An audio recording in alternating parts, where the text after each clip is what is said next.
going to be showing you how to get ready for a new Morii month. It is about to be May and I'm setting up May month right now, so here's how I do it. The first step is to talk about the book that I use. If you don't know what a Morii month is, be sure to watch this video first. Put it up here, pause this video, go watch that one, and come back to watch this one. It won't make much sense until you see the full Morii video where I introduce the concept to you. And for those of you that have watched that, let's get started getting our month set up. So the first thing you do is choose a book. This is the Vivid Scribbles journal. This is what I chose for this year. This is last year's journal, which was a Scribbles That Matter. If I had to do it again, next year's journal will be Scribbles That Matter. I decided I wanted to try this Vivid Scribbles one. First of all, this rose gold cover is so beautiful. But secondly, it contains about 50 more pages than the Bujo one for just a few dollars more. Thought that I was going to like having the extra pages, but it turns out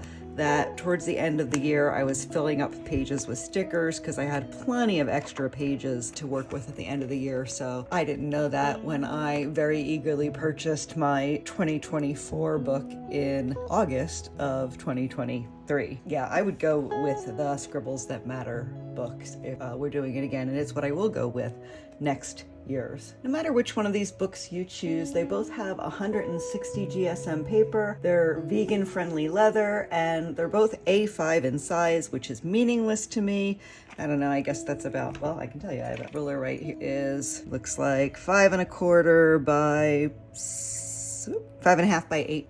So that is the did I say A5? Yeah, A5 size. These books with the 160 GSM paper, they can handle small amounts of water very easily, like you might use with gouache, but you will need to gesso the pages, and I'll show you how to do that in this video. You'll need to gesso the pages if you want to use watercolor washes or anything that is a heavy water application. And like most books, alcohol markers are just going to bleed right through, so don't even think about using those. All right, let's get started with our month. If you do this like I do, you're going to be working on your book all month long, and I mean all year long, and you'll just start your next month on the next section. This one is pretty dirty, and it looks like some of whatever I used on this side bled through a little bit. So I'm going to skip this one and go right here and start my layout here for the month of May. First thing you want to do is figure out what you want to do for your layout, and journal sizes can vary. So step one is going to be to count both the dots and the boxes across and down the sides. So I have done that. When you're thinking about your monthly layout is you want to count your lines, your dots and your boxes. So I have done that. I've counted the page, every dot and every box, the space between the dots. And I write it on the back because you're going to refer to this over and over again. So this book has 27 dots and 27 across, 40 down, and then that's 26 boxes across and 39 down. And then you double it for a double spread. So I just keep those numbers here. It's still going to be 39 down, but it'll be 52, 26 doubled all the way across. So now you have that in mind. You know that on a standard calendar, you have 7 days a week. If you're dividing 7 into 52, you can make your calendar day for each day of the month 7 boxes wide at a maximum, which would be 49, and then you'd have 3 extra boxes left. So you know that the biggest, widest you can get is 49, is a 7 wide box. But can you get a 7 deep box on any given month? And that depends on the month. So once you figure out the size of your page, you're going to do either, let's assume you have this A5 journal. Some different brands might have a space here or there, or the way it's printed might be different. This one has almost no edge on the side here, but a fairly deep one in the center. And also each page is not necessarily balanced. So there's just a little, the edge here in the center is a little bit smaller than the edge here in the center. Those things aren't going to be that big of a deal unless you are a really retentive person, and that might make you a little crazy. So once you decide, and you're going to be either 6 by 6 or 7 by 7, generally, you might be forced to use a 6 by 6 because depending on the month, your layout might change. On months where the first of the month is on either a Friday or Saturday, that will push the 29th, 30th, 31st of the month down to a second row. So let's take a look at a month and it'll make more sense. All right, here we have April. This is a usual 30-day month. It was a 31-day month that would be the same. Notice that the month starts in the early part of the week. So there's 1, 2, 3, 4, 5 rows. I know this is a 7x7 grid. Got 5 times 7 is 35. And I know that my height was 39. So I have a little space on either side, and you can see that for the layout based on where the box is. If it were early in the month, like this, in April, we had a 31-day month that started on a Friday. So April started on Friday, and you can see here, I had to squeeze in the 31st. I decided I didn't want to go down to a 6x6 grid. I wanted to stay 7x7. I really like the bigger boxes. So what I did was just kind of cheated a little bit off of Sunday the 24th and added it to the 31st so I could fit both of these days in this particular month layout. You need to work around and figure out the layout that you're going to use, but thankfully this month of May is pretty standard. 31-day month. It starts on a Wednesday, so I have the numbers that I would see on the side. I need the 4th, the 11th, the 18th, the 25th. The 31st ends on a Friday, so it's almost an entirely full month. It is going to fill this page beautifully. Let's talk a little bit about where on the page you might put your layout. So I recommend this layout for the first layout. It's a frame. Very, very easy, 7x7 boxes. You can start in the middle and start counting so it's roughly evenly dispersed. What I do is I count these middle 2 sections as basically one box. So the middle column, where it would be 7 boxes, it'll be 3 printed boxes on this side, 3 printed boxes on this side, and the 7th down the middle. It is the easiest layout, I believe, for getting started for a standard sized month. So we're going to use the same layout today here. We'll talk a little bit about the frame, like with the theme that you might use. In this case, the frame, which is what I'm going to recommend for your first one. But I change my theme every month. And we'll talk a little bit about how that theme might change the layout of your page. Okay, we're going to take a look at some of my themes from last year so you can see what different layouts look like when you choose them. This was my one that I was starting off with. It was a 6x6 layout. The way that I did it then was I pushed the whole layout into the lower left-hand corner so that I would have the most room kind of up the top and on the sides. I could write notes, I could do a design. In this case, I just put some design elements in and left it pretty sparse. So this was my first 6x6 layout. Well, maybe not my first one, but is a 6x6 layout. I would either do 4 on the left side and 3 on the right, or 3 on the left and 4 on the right, depending on what I wanted to do on that particular month. Here's another 6x6 where this is where I did 3 and 4. And I centered it on the page rather than the previous page that had a big amount at the top and it was down to the lower left. This one's centered on the page. It was May. I chose flowers for, April showers bring May flowers, and centered it on the page. This year until January, this might be my first 7x7, and it is definitely the layout that I love. And then I had some other layouts because I had ideas. So it's really easy to count out the grids, but sometimes you might decide that you want to go in a little different shape. So I did a hexagon shape here, and it took me a while to calculate it out, but back here you can see where I was trying it out. I did it in blue first, and then realized those were just going to be too small. They didn't fit. I did it in red again, and that became the size that I needed. And then I just did it over here after I worked out how each of the rows would lay out on this page. I did it in fact on this page. Oh, here's my 7x7. This was the first 7x7 that utilized the crease. So if you are aware of things like this, you might notice that this center box is slightly larger, and that's because I take that margin area in the center and count it as one space. This is August. I love this.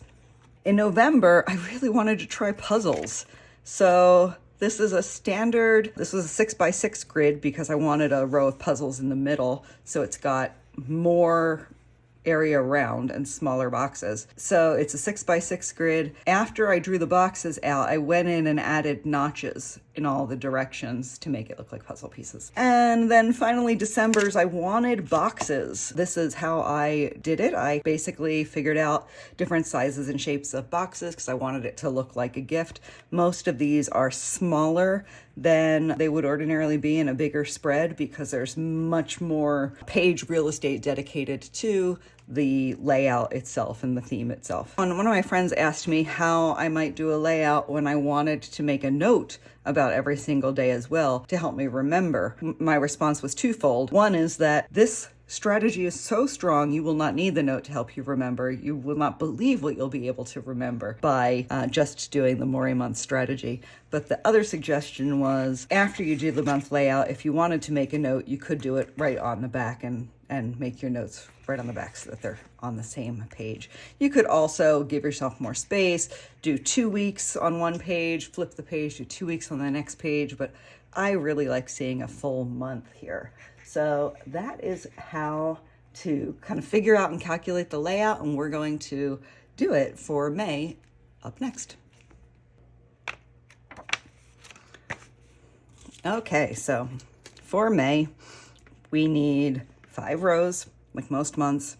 The 31st is on a Friday, so the bottom row will be almost full. The 1st is on a Wednesday, so it's going to start right here in the middle of the page. I am going to choose something that is relatively centered on the page. There's a little space over Sunday, Monday, and Tuesday where these boxes aren't, where I could put the month, so I could write May here. In fact, I even have the Sunday, Monday, and Tuesday box, which is the whole space for the letters May. So they would fit nicely into those spaces. They're 7x7 boxes, 7x7. That means I am going to have 7 times 5 for 5 rows. So I'll have 35 up, and I have space for 39 boxes. So I'm going to start right here. Up to here, up to there will get me to 39 boxes, and I'll have a 2-box border plus the edge all the way around to work with. So I'm going to start on the Wednesday marking out the days, and I know that this full section from the margin here to the margin there is going to be 1 box. Remember, that's the rule about Wednesdays centered. And then it will be 3 boxes. So 1, 2, 3. And then I'll just do a tick line up. I make kind of a T to help me here. And then I'll do it the other way. 1, 2, 3. And then I confirm by counting the boxes. 1, 2, 3, 4, 5, 6, 7. 7. So now I can go, it's Wednesday, so I'll do Thursday, Friday, Saturday on this side, Sunday, Monday, Tuesday on this side, just by counting out 7 boxes and then making that little T. 1, 2, 3, 4, 5, 6, 7. And then end the T, and then it's down 1 to the left and right. Then 1, 2, 3, 4, 5, 6, 7, and the T down to the left and right. I'm just gonna do this because I know it ends it. In fact, I know this one is actually not going to be there at all because the 31st is on a Friday, which means there's nothing in this Saturday slot. So I'm gonna go up 1, 2, 3, 4, 5, 6, 7, and make this kind of angle. Grab my eraser and remove that, and I'll turn this one into corner. So now I know the corner ends here, it ends here, and then 1, 2, 3, 5, 6, 7. I line it up, make sure it's the same. So this side is done. In fact, I'll just keep going up this side. I know I need 5 rows. This is row number 1. This is row number 2. This is row number 3. Row number 4. 1, 2, 3, 4, 5, 6, 7. And then a corner. And notice it ended with 2 boxes here, 2 boxes down here. That's the exact border I was looking for. It'll be 2 on either side as well because it is perfectly balanced with this particular layout. It appeals to me. And then back here, I've got starting with Wednesday, so I need to do Sunday, Monday, and Tuesday. 1, 2, 3, 4, 5, 6, 7. 1, 2, 3, 4, 5, 6, 7. 1, 2, 3, 4, 5, 6, 7. Now, even though this layout is exactly as I planned, having pre-counted it, I still individually count them every single time. In fact, I double and triple check my work, maybe a little bit OCD, but it is so much better to have it fully laid out exactly as you want it before you start drawing dark lines on your page. After I do that, And then I start with my ruler, just filling in the lines.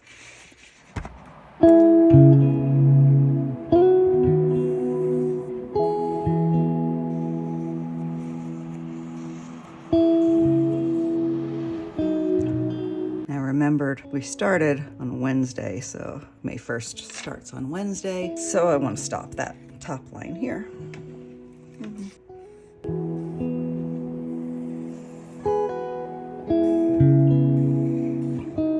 All right, now you've got it all laid out. I wouldn't worry about any place where it was wobbly from your initial lines, because the next thing you're going to do is use your eraser to lighten these lines as much as possible and still see them.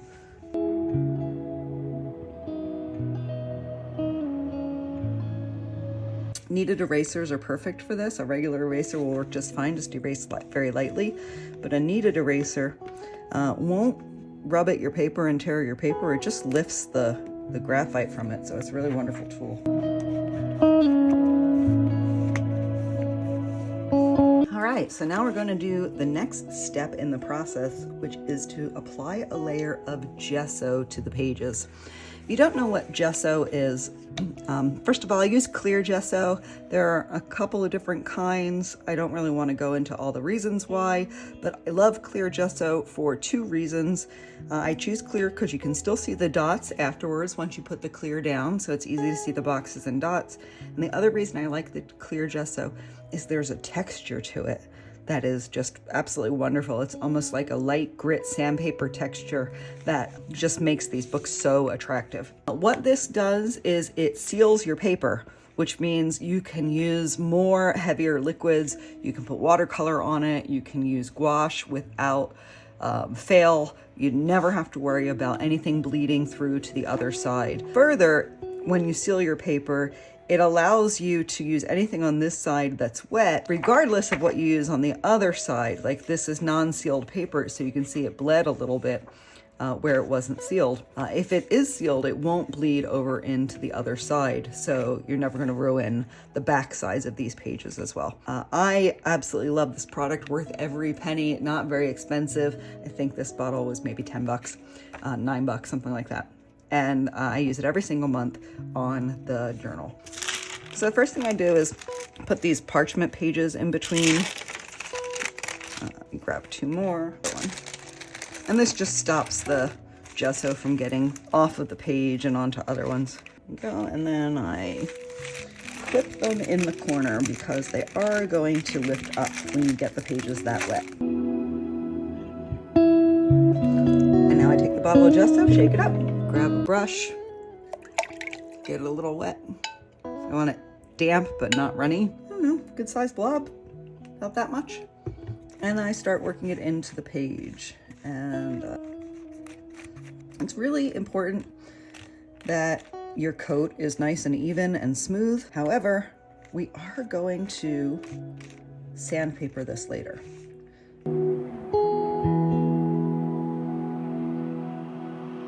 I don't want any dry spots when I get the whole page, except those tiny little corners where it's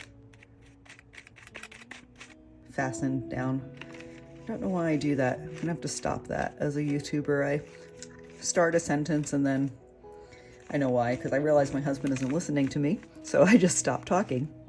And maybe you are. So I'll finish my sentences.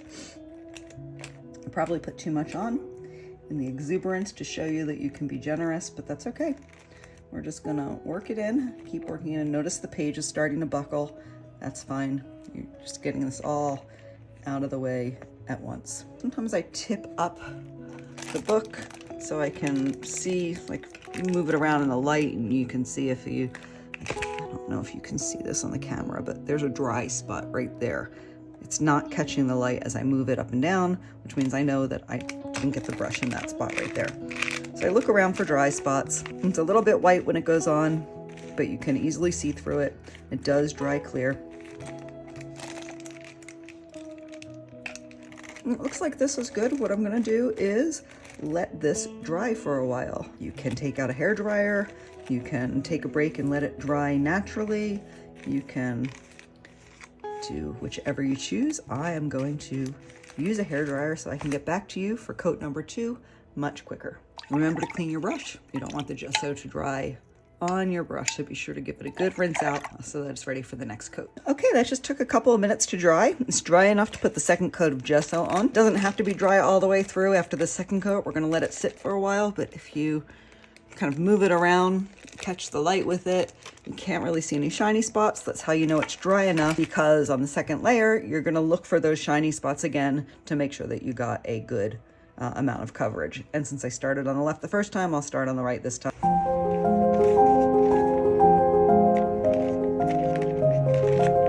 It's like the worst kind of ASMR. It's like...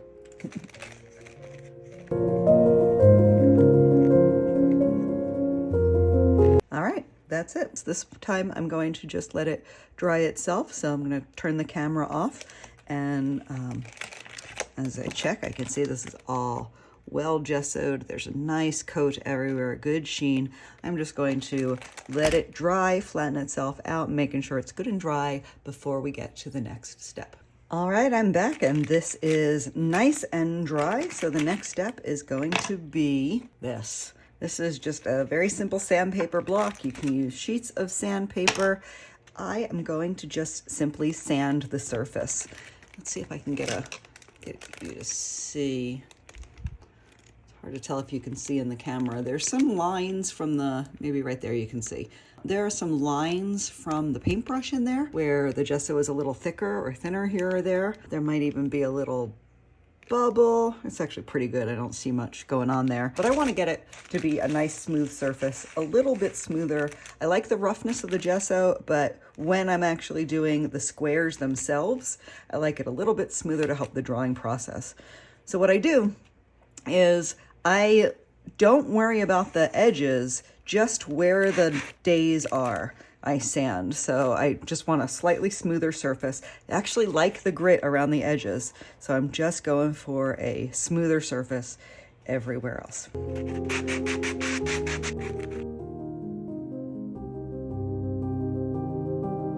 20 or 30 seconds maybe in real life. There's definitely a layer of grit. You can use a brush to brush it off.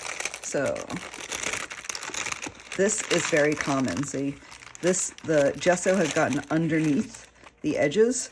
Run this along the edge, get the edges clean again. I never expect these page backs to be pristine. More important that the front is. See, there's this like paper that we've built up on the gesso along the edge. So just fan it. All right, now this paper looks good and ready to go. It's time to talk about themes. Now, you can have no theme at all.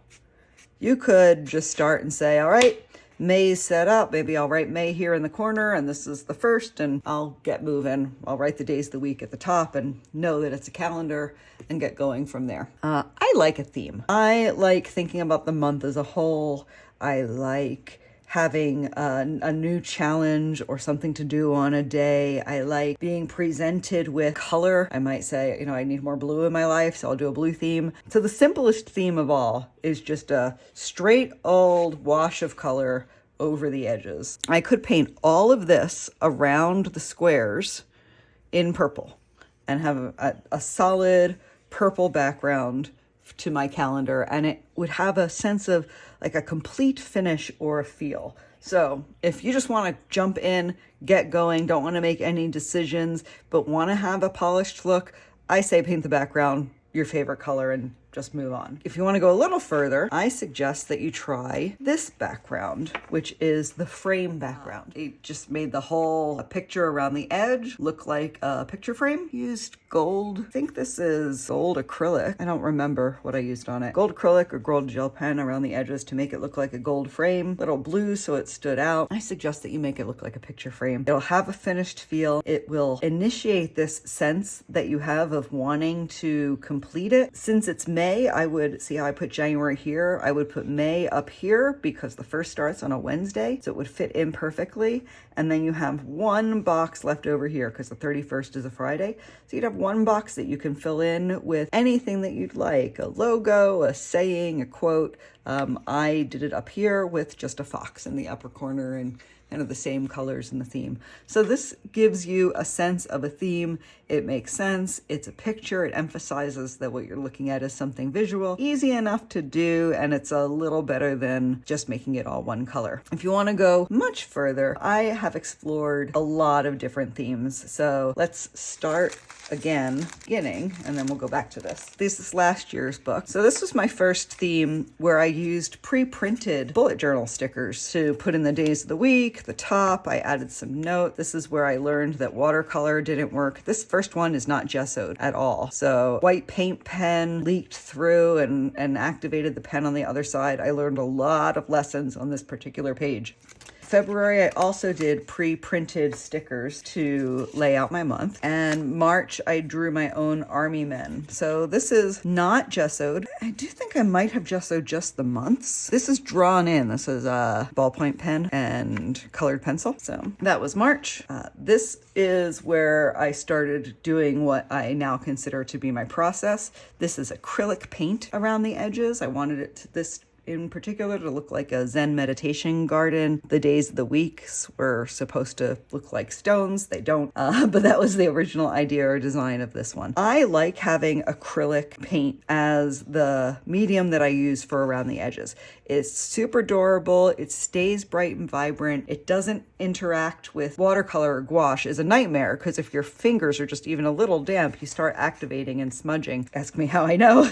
Acrylic is so great. It's so durable. I really, really love that. So May, this is also acrylic. So how did I choose these themes? Let me talk about that. I mean, I didn't here. Once I got to March, so these were the pre-planned ones, January, February. March, I've always had this thing where I like the date March 4th because it's a command. It's telling someone to March 4th. It means, go and do stuff. And I like it. And I had this idea for little green army men. I just wanted to draw them. So that's how that theme came about. Nothing really insightful. When I was thinking about my May and what I wanted for May and planning my May goals, I wanted rest. I needed some rest. I needed to stop going so much because my body was breaking down. So I went for a yin theme.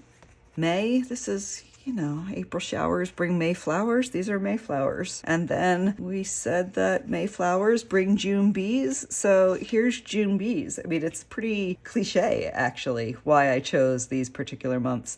This is my favorite spread of all time. I love bees. I love the color.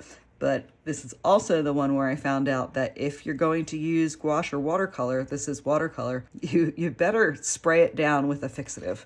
So I use this Grumbacher Final Fixative. It's a matte fixative and it will stop water stuff from getting reactivated. It'll stop charcoal from smudging. Definitely, if you're going to go with gouache or watercolor, you will want to spray it to stop it from reactivating. People will touch your book all the time. They will constantly touch your book. So if I'm ever going someplace where I'm bringing the book and I know that I'll be around people that will see it, what I'll do is, let's say this page was half done. Once I do a layout, now I use acrylic, so it's fine. I don't need to spray it. But about halfway through the month, let's say, I'll be done. I'll cover up the month with Post-it notes or paper, and I'll spray fixative over the part that was there. I really want to make sure that people, they get the urge to touch. And that's fine. This book isn't precious, but I don't want them to have the emotion of ruining a piece of artwork because their hands were wet and they smudged something. So I always make sure to spray it down if I'm going to be seeing people. July is the month of my birthday, so this theme was to make it look like a birthday cake. August, I don't know how I came up with this. I think I wanted blue. I maybe wanted orange. I thought about summer. I like ice cream. I don't know, but gosh, don't you just want to eat that ice cream? Oh my goodness. I truly don't know how I came up with this theme. In September, I wanted to do some collage. I had done some in another book that was similar with the butterflies and the color scheme. So I just did it again in September. And in fact, that's the theme I'm going to show you later on in this video. I decided that I'm ready for collage again. So this month's theme is going to be collage. Halloween for October. Real original, but doesn't matter. It's okay for it to be cliche because it's your book. November was puzzles, which I love.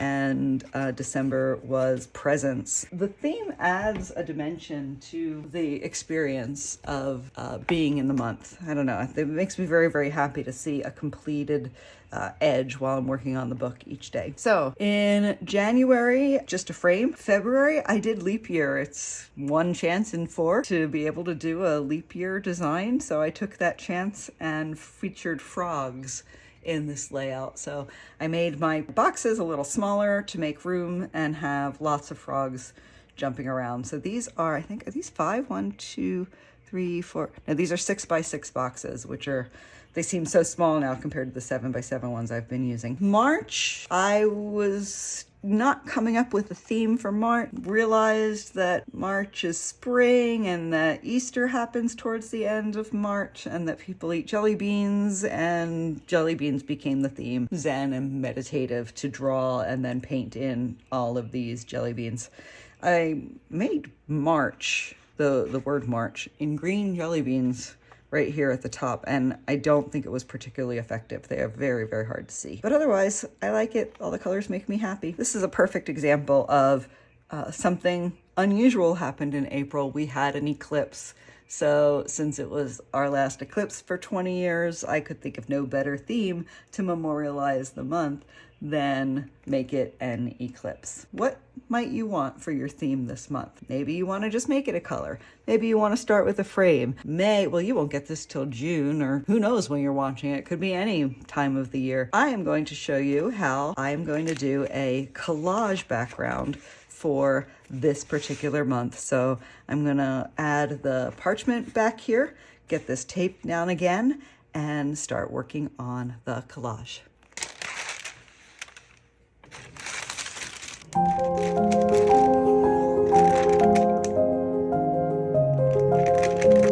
So I am getting it all taped off and ready for what I've done is added tape all around the edges so that I get a nice clean edge.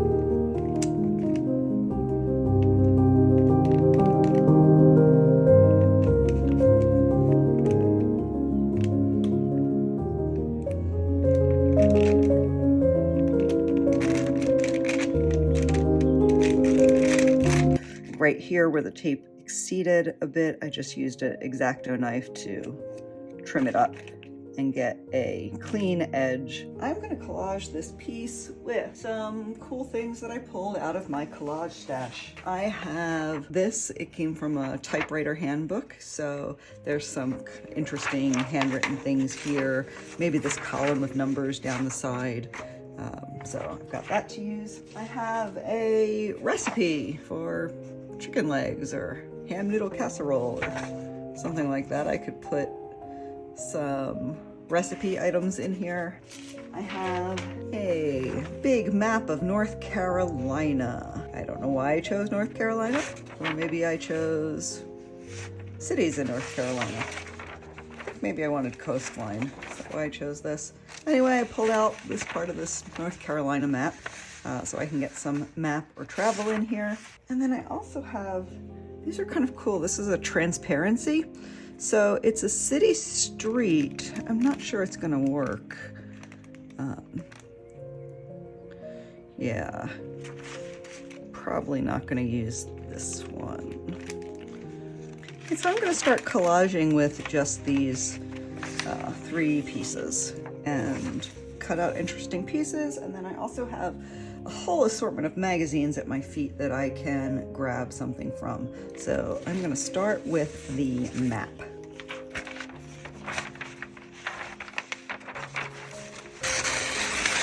All right, so I'm gonna start here in this corner. And the thing that I'm gonna use to glue everything down is a product called Matte Medium. So Liquitex makes this. You can also use Mod Podge if you're a crafter and have it. I like Matte Medium because it's archival, so I do have it in my studio all the time. I'm gonna take this and make a fairly good mess of it in here. And go ahead and be generous because you're gonna push it out onto this parchment. Before I glue it down on the top, I'm gonna come along and rip it where this tape is. So find where the tape is, and I rip along the tape. The tape has provided me with a guideline month for the edge of the month. So I rip along the tape.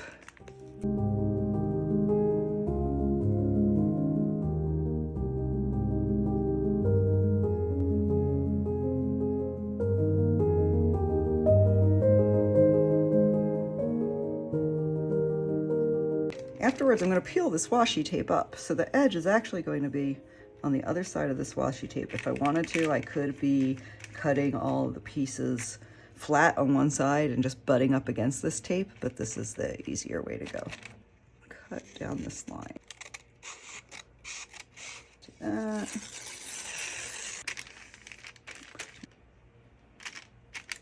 This one, I'm going to just try to butt up. There we go. I really like this line right here that I just saw because it speaks to me. A careful writer uses precise words, so I want to get that on my collage.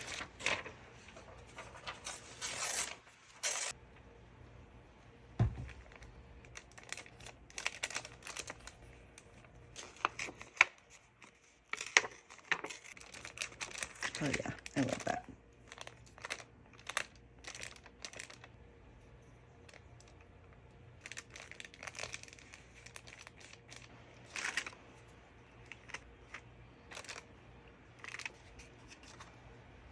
So now I am going to use it's a piece of a credit card. You could also use a palette knife or some type of scraper. We're just going to scrape along to make sure that we get bubbles out of everything. You can also do this individually as you put things down, but since this is a small piece, I just waited until the end. I'm just going to scrape out and make sure that any air bubbles, but also the glue bubbles come out. Okay, and now we want to separate the pages from the paper because you're going to glue them to the paper if you don't. So let's just add a little separation, and I'm going to put a clip there to give it some air while it dries.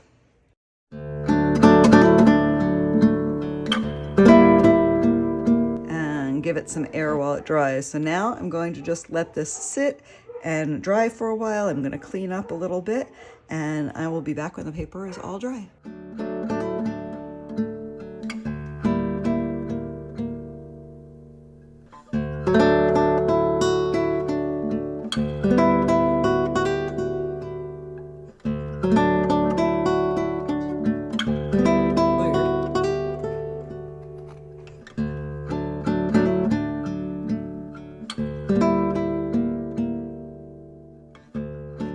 So now I'm going to trim out the washi tape. So I'm going to pick up the tape and trim the places where it is edged with the collage. So tape there.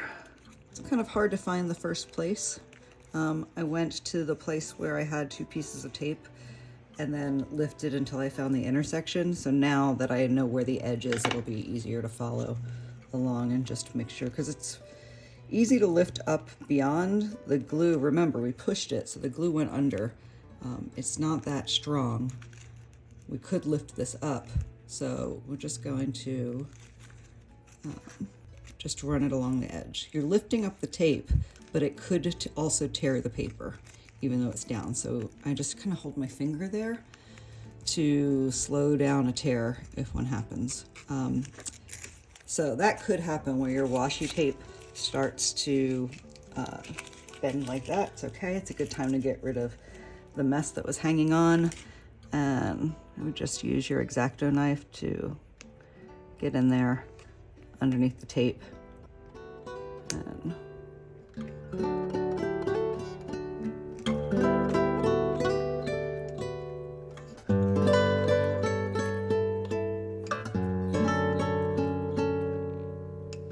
so see here, I know this is the edge of the washi tape, and I know the edge of the washi tape is starting here, so I'm just pulling back slowly and then until I can see where the edge is on this one. You can see where the dots are stopping, sort of right about there. There, see? And that ensures that I don't pull too much because I found the edge here. So now I can take off right there and have a good edge to my collage.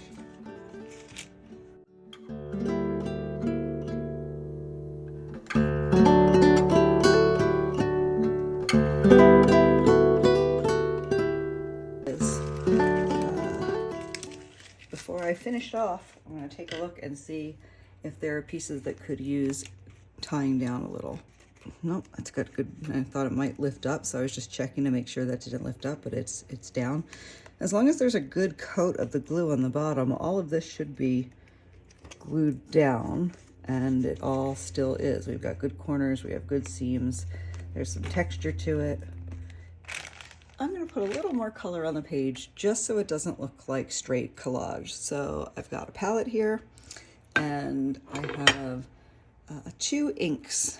So this is a raw sienna and rose platinum, which has a bit of opalescence to it. Now this is ink, which means it dries and it's not going to move. I could get it wet, I could touch it, wet it, rub on it, the ink is not going to move. So once I get it on the paper and it dries, it's going to stay. So it acts like an acrylic paint, meaning it's going to create a firm layer for me. Okay, so maybe I'll use that in the corners, but I don't really want to use opaque. I want to be able to see the papers underneath. So I grabbed this nice bright yellow, and we're going to put some of that in here. Okay, so I've got the inks on my palette. What I'm going to do is water them down kind of a lot.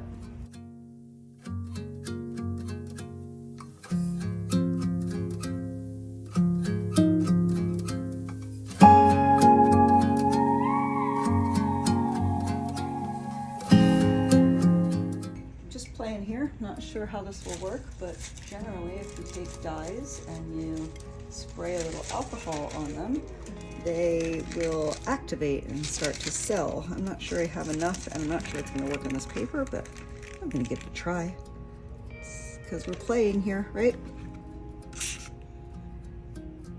See, it's beaded up and activated right there. So I'm going to try spray here, and I think I'll do one more in this corner. And that has significantly wet the paper, so I'm going to walk away and let everything dry. Okay, so this is all dry now. It's looking pretty good. Now, remove these. And when we take a look at it, we can see that we have a little bit of a sheen on there from the inks. And it's just looking pretty good. I'm really happy with it. And I don't think I want to do any more to this collage. I think I'm going to leave it as it is. The only thing I want to do is I want to put the month of May in here. I want to write May because it's then I'm going to use this Posca marker.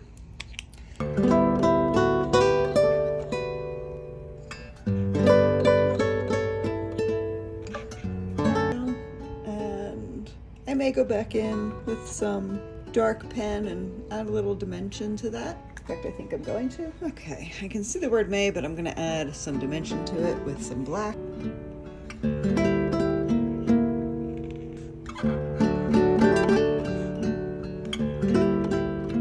And that is the end of my video on how to do Morii months. Now, when it comes to the specific days, I'm going to do another whole video on how I choose to do my days and what I'm going to do in them. At this point, this book is ready to go. On my particular days, you can use any medium whatsoever that you'd like to put on those days.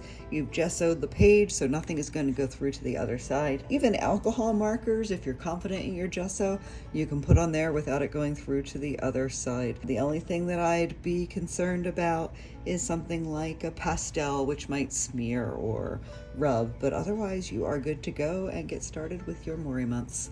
I hope you enjoyed this video. Please like and subscribe.